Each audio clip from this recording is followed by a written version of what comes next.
amor. Pwede bang kapag nakita mo siya, pakibigay na lang ang mensahe? Salamat. Salamat sa Diyos. So, bakit mahal ko? Nag-iwan ako ng message kay Peter. Nakakasiguro ka ba babalik siya sa'yo? Yes, sa tingin ko ganun nga. Maaaring hindi ko siya sinipot kahapon pero inayos ko pa yung problema sa visa. Unfortunately, ay inaray ko na yun. Eh, bakit hindi mo tawagan si Sonia Ray? Itanong mo sa kanya dahil palagay ko kasama niya si Peter. Mercedes pa yung usap. Ayoko nang marinig pa uli ang pangalan niya. Ako na ngayon ang nagsasabing ayoko nang may kinalaman pa sa kanya. Alam mo talagang pinasaya mo ako sa sinabi mo, mahal ko. Love na love na love kita. Sweetheart ko. Tawagan mo rin si Simon dali. Kasi ganito ang oras pa ako. Tawagan mo na. Masyadong maaga pa. Oo, kaya nga dapat maabutan natin sa road. Hindi ako makatulog eh. Si Marisa kailangan malaman to. Pero paano ko sasabihin yun? Pare, please. Napatunayan ko na nga yun. May asawa na siya. Nakausap ko na ako si Macy. Ito ka lang. Just number one. Ito, paano ka nakakasiguro dyan? Baka nililoko ka lang nun. Bye, tatawagan ko na. Hello? Hello? Bye. Hello? Yes. Yes, privilege mo. Ito sila? Sayang kausap ko ka ako doon. Pagkatawag na, may asawa ko siya, pre. Teka muna, teka muna. Isipin mo na kung paano natin sasabihin. Sige yan. Oo, guys, punta tayo sa classroom. Makaiba sa hospital bago magkaya tayo. Ikwento mo nga yung pamilya mo sa akin? Ano pa bang pwede kong sabihin? Pag biniforce ako ng asawa, pero hindi pa maintindihan yun ang mga anak ko. Pero mahasa kung balang araw, I'm sure about that. nila yun. I'm sure they will. Sa tingin mo, Hindi na iba yung ipagandin mo. sige. Matanong ko lang, Gloria. Nasa iyo yung dyaryo kahapon? Kay Mr. Dunok siguro, maliban na lang kung tinapunan niyo yung dyaryo yun. Kailangan niyo na. Sana, may nakapagsabi kasi sa akin na may article doon ng sistema ng election at gusto ko subukan sa mga estudyante ko. Sure, tatanong ko kay sir pag hindi na busy masyado. Oo, salamat. Kailangan sa nalabi tayo. Sa iyong pamilya. Pamilya. Right. Ikwento mo naman sa akin yung pamangkin mo. Sino ba? Well, yung single. Siya yan ko. Yes. Yung bombero.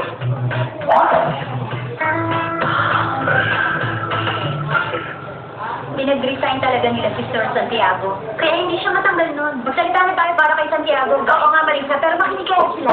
Hindi pa na signatures. Alam mo bang gagawin nila sa signatures natin? Kung kukunin natin ang attention nila, dapat yung matindi. Oo, tama. Teka muna. Alam ko na ang pwede natin gawin. Ano naman, Marcos? Ginawa ito na section ng utol ko, pero marami na expel doon. Handa ba kayo makipag sa palaro para kay Sir si Charlie?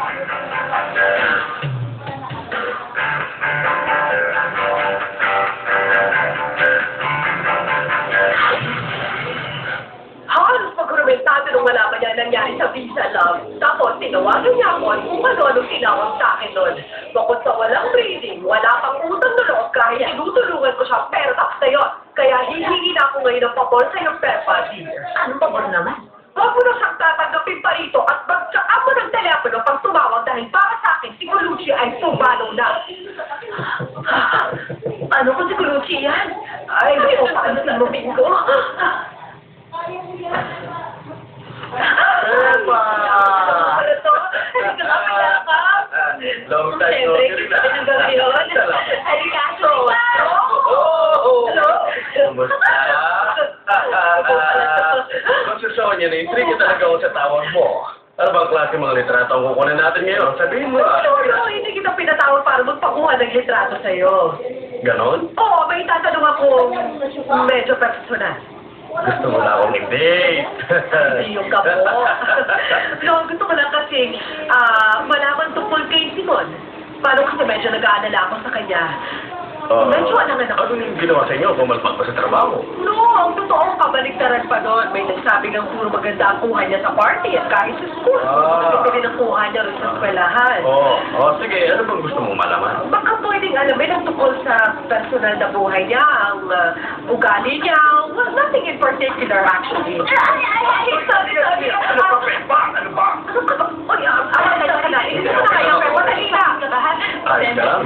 Teka, ituloy naman natin yung pinag-uusapan natin. Let's talk about Simon. Mabuti na.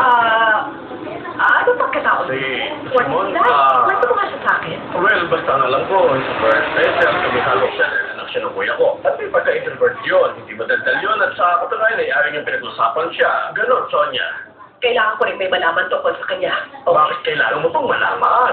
Para mas makilala ko paano kasi nirekomenda ko nga sa buwan kaya kailangan ko may malaman tungkol sa kanya. Importante yun dahil nirekomenda ko yung tao. Katulad ng halimbawa, kasama ba niya yung parents niya? No, bumukad na siya mula nang mag-17 anos siya. Magmula nang, magmula nang magkaroon siya ng problema noon. Ano problema? Look, alam mo, I'm sorry pero hindi ko pwedeng ilahat ang personal niyang buhay. Wala kinalaman niyo sa trabaho, Sonia. Basta, ginagarantiya ko na lang sa iyo na talagang magaling magtrabaho yung si Simon. Saka masipag yung tao. Hindi ka naman magkakaroon ng anumang problema sa kanya.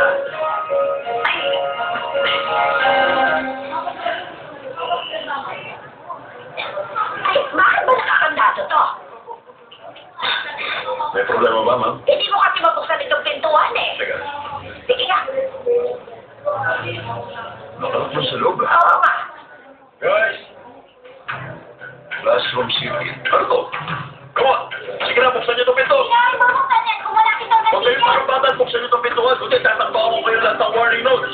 Saka walang klase yung si Masila. Kaya wala siya. Kasi hindi kami agree ka bukas. Pero, Goodbye, Dad! Oo. Ano po sinabi sa'yo? No. Okay lang. Walang problema. Salamat na lang sa abiso, pare. Thank you. Ano ba nangyari dito, Gabo? Yun nga, tatanong ko sa iyo eh. Gumawa ka ba ng kapalpakan sa kolehiyo? Ako? Wala. Sinusunod sila naman lahat sa pinagagawa nila. O sige, wait, bakit ngayon si Sonia Ray ay maraming tinatanong tungkol sa iyo? Guys, pag bumusta ako, patay ako talaga sa parents Ako ko. naman eh. Ba't hindi pa natin buksan ang pinto? Ay, hindi pwede. Dapat nagkakais na tayo.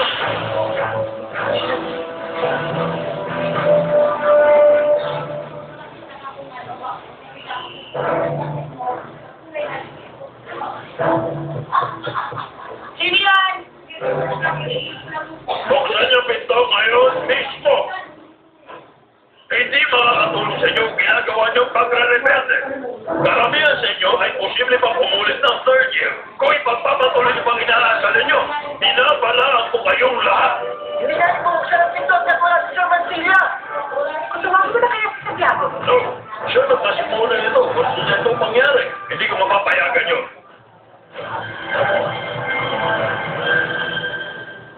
Girl, hindi kaya okay na kung patatagalin pa natin to? No. Oo nga eh, kung buksan na natin ang pintuan. No! Kung bubuksan natin yan, mawawala ng silbi sinimulan natin. Either we're all in this or we're not. Girls, hindi ba break natin dapat ngayon? Oo, ano ngayon? Dahil ngayon darating si Papa at hindi alam sa Hilario. Oo nga, no? Baka hindi rin siya dumating. O baka siya na yung dumarating. Ayun, lumalabas na.